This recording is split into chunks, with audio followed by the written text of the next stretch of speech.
जय हिंद, नमस्कार दोस्तों। अपडेट विद लोग उसमें आपका स्वागत है। आज हम बात करेंगे एसएससी जीडी 2025 के बारे में। जो वैकेंसी 2025 में आने वाली है, न्यू वैकेंसी 2025 में आने वाली है एसएससी जीडी की, उसके बारे में आज हम विस्तार पूर्वक चर्चा करेंगे। तो बने रहिए वीडियो के अंत तक। यदि वीडियो पसंद आए तो वीडियो को लाइक, शेयर व चैनल को सब्सक्राइब जरूर करें। तो चलिए बिना देरी किए हम वीडियो को शुरू करते हैं। तो आज हम इस वीडियो में बात करने वाले हैं फॉर्म कब से। तो फॉर्म इसका 27 अगस्त से इसका फॉर्म चालू है, जो 1 मंथ के लिए चलेगा, 1 मंथ के लिए। तो 27 अगस्त से इसका फॉर्म भरना शुरू हो जाएगा।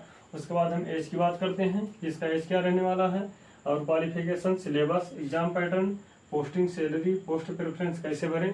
तो इन सब बातों पर हम इस वीडियो में चर्चा करेंगे।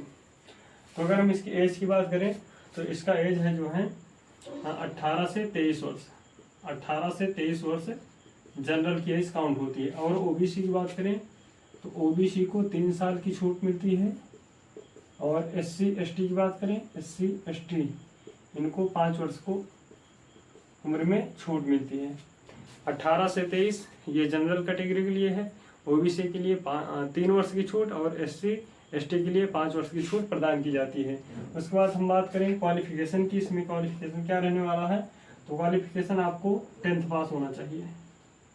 एक मामूली सा क्वालिफिकेशन है। आप 10th पास किसी भी बोर्ड से और किसी भी स्टेट से, भारत सरकार की किसी भी स्टेट से और किसी भी बोर्ड से आप 10वीं पास होने चाहिए, तो आप इस फॉर्म को भरने के लिए एलिजिबल हो सकते हैं। उसके बाद हम बात करें इसके सिलेबस की।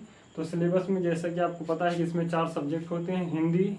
हिंदी इंग्लिश में आपको एक विषय चूज करना है, चाहे आप हिंदी कर सकते हैं, इंग्लिश कर सकते हैं।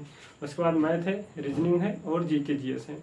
बिल्कुल सिंपल सा इसमें हिंदी और इंग्लिश, मैथ और रीजनिंग और जीके जीएस 4 सब्जेक्ट हैं। 1 2 3 4 4 सब्जेक्ट हैं और चारों में 20-20 प्रश्न के चारों सब्जेक्ट होते हैं। 20-20 क्वेश्चन चारों सब्जेक्ट के आपको 20-20 प्रश्न देखने को मिलेंगे। टोटल 160 मार्क्स से होते हैं। 80 क्वेश्चन होते हैं और टोटल 160 मार्क्स होते हैं। 160 मार्क्स क्वेश्चन के 160 मार्क्स होते हैं। 160 मार्क्स में आपकी जो है फिजिकल व फाइनल की कट ऑफ लगती है। उसके बाद हम बात करते हैं एग्जाम पैटर्न की। तो एग्जाम पैटर्न हमने आपको बता दिया है। हिंदी, इंग्लिश या मैथ, जीके जीएस और रीजनिंग 4 विषय होंगे। 20-20 नंबर के होंगे और 20-20 क्वेश्चन के होंगे और 160 नंबर होंगे। उसके बाद हम बात कर लेते हैं इसकी पोस्टिंग की। देखो, इसमें पोस्टिंग की बात करें तो इसमें टोटल अगर हम एसएसएफ को छोड़ दें तो 6 तरह की पोस्ट होती है। कौन कौन सी? बीएसएफ, सीआरपीएफ और सीआईएसएफ, आईटीबीपी, एसएसबी और असम राइफल्स। 6 प्रकार की पोस्टें होती हैं। कौन कौन सी? बीएसएफ और सीआरपीएफ और सीआईएसएफ, एसएसबी, असम राइफल्स और एक और होती है आईटीबीपी। टोटल 6 प्रकार की इसमें पोस्टें होती हैं। अगर हम बात करें बीएसएफ की, तो बीएसएफ के जवान जो होते हैं वो इंडिया और पाकिस्तान, इंडिया और बांग्लादेश के बॉर्डर पर तैनात रहते हैं। ये हमारे जवान भारत माता की रक्षा करते हैं। कहाँ से? इंडिया, पाकिस्तान और इंडिया बांग्लादेश के सीमा पर ये लोग तैनात रहते हैं। इंडिया, पाकिस्तान और इंडिया बांग्लादेश के सीमा पर हमारे बीएसएफ के जवान तैनात रहते हैं।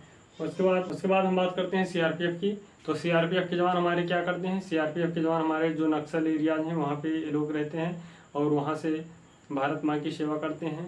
और अगर हम बात करें सीआईएसएफ के, तो सीआईएसएफ के जवान हमारे नगरों, महानगरों में जो एयरपोर्ट हैं और जो मेट्रो सेवा है और जो सरकारी औद्योगिक संस्थान हैं उनकी जो है रक्षा करते हैं, उनमें लोग ड्यूटी करते हैं।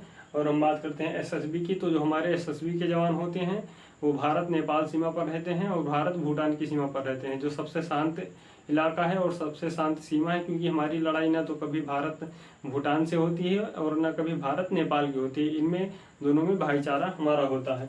उसके बाद हम बात करते हैं असम राइफल्स की। तो असम राइफल, जैसा कि नाम से विदित हो रहा है कि असम राइफल्स पूर्वोत्तर राज्य के जो राज्य है, उत्तर राज्य का जो राज्य है असम, वहाँ जो है असम राइफल्स के जवान वहाँ पर तैनात रहते हैं। असम, अरुणाचल प्रदेश, सिक्किम, मेघालय, इस इलाकों में, पहाड़ी इलाकों में असम राइफल्स के हमारे जवान पूरी तरह से तैनात होते हैं। उसके बाद हम बात करते हैं आईटीबीपी की, इंडियन तिब्बत बॉर्डर पुलिस।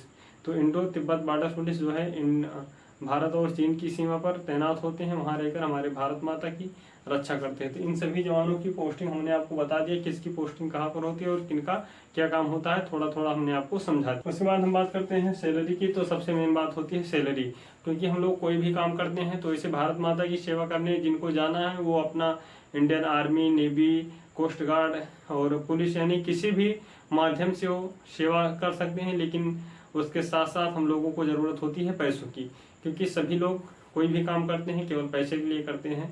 तो मेन मोटिव होता है हमारा पैसा, ज़्यादातर पैसे के लिए काम करते हैं। तो हम आपको इन सब की सैलरी के बारे में अच्छे से बताएंगे। जैसे आपको पता है कि ग्रेड पे इनका होता है, ग्रेड पे होता है 2000। तो इनकी सैलरी जो है बनती है 21,700 से 69,100। ये इनका बेसिक पे होता है, 21,700 से 69,100 इनका बेसिक पे होता है। जो कि बिल्कुल जब आप ड्यूटी पर लगेंगे तो ट्रेनिंग पे जिस दिन आप जाएंगे उसी दिन से आपकी सैलरी बनना स्टार्ट हो जाती है। तो इन हैंड सैलरी आपकी लगभग सभी में बताएं तो एवरेज आपको लगभग 40 से 45,000 आपको सैलरी देखने को मिलेगी। और सभी पोस्ट, ये जितने भी पोस्ट हैं सभी में अलग अलग सैलरी में थोड़ा थोड़ा वेरिएशन रह सकता है, क्योंकि जैसे बीएसएफ का हो गया, सीआरपीएफ का हो गया, तो इनका रिस्क अलाउंस से जुड़कर जो सैलरी आपकी करीब 50 से 55,000 बन जाती है।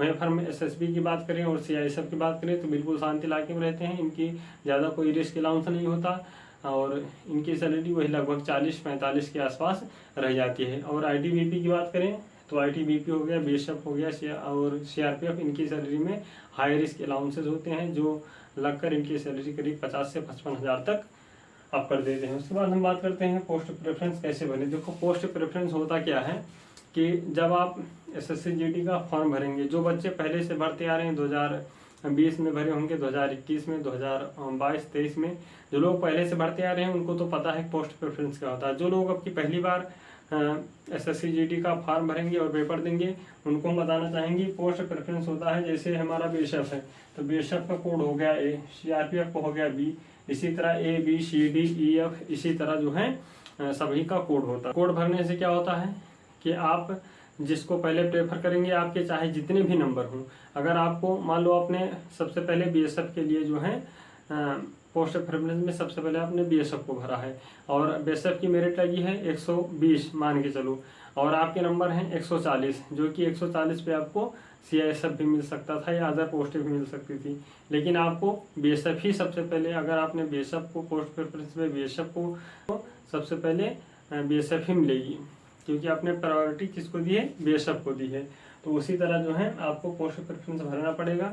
तो आप लोग निश्चिंत रहिए, जब फार्म आएगा तब हम एक वीडियो लेकर आएंगे और आपको ऑनलाइन फार्म कैसे भरा जाएगा और उसमें क्या क्या चीज़ें देखने हैं, क्या क्या चीज़ों की आपको दिक्कत हो सकती है, सब बातों को हम उसमें अच्छे से चर्चा करेंगे। और इन सब पोस्टों के लिए भी जो है हम एक अलग से वीडियो लाएंगे, तो उसमें बीएसएफ के बारे में सारा कुछ फुल डिटेल हम बीएसएफ के बारे में आपको बताएंगे कि बीएसएफ फोर्सेज क्या होती हैं, कब इसकी शुरुआत होती है और क्या क्या काम होता है, कहाँ कहाँ पर पोस्टिंग होती है, कैसे कैसे लोग स्ट्रगल करते हैं, सारी बातें हम आपको उस वीडियो में अच्छे तरीके से समझाएंगे। तो सबकी वीडियो हम अलग अलग से लेकर आएंगे।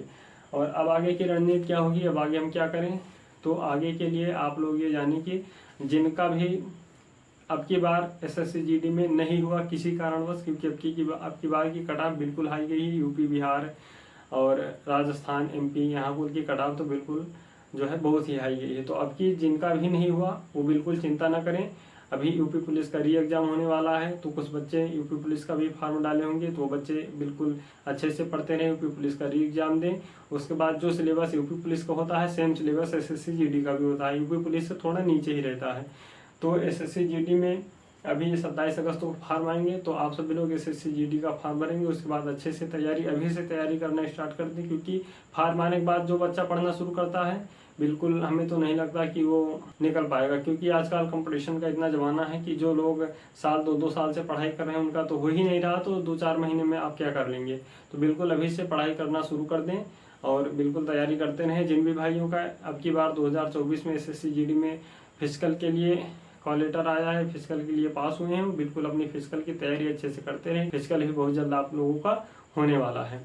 तो हमने पूरा विस्तार से इन सब बातों पर चर्चा कर लिया कि एज क्या रह सकती है, क्वालिफिकेशन क्या होता है और कैसे आप एसएससी जीडी में फॉर्म भरेंगे और कैसे सिलेक्शन प्रोसेस है, सब हमने आपको बता दिया है। तो उम्मीद है आपको वीडियो अच्छी ज़रूर लगी होगी। अगर वीडियो अच्छी लगी हो तो प्लीज़ यार एक लाइक शेयर व चैनल को सब्सक्राइब जरूर करिएगा। धन्यवाद।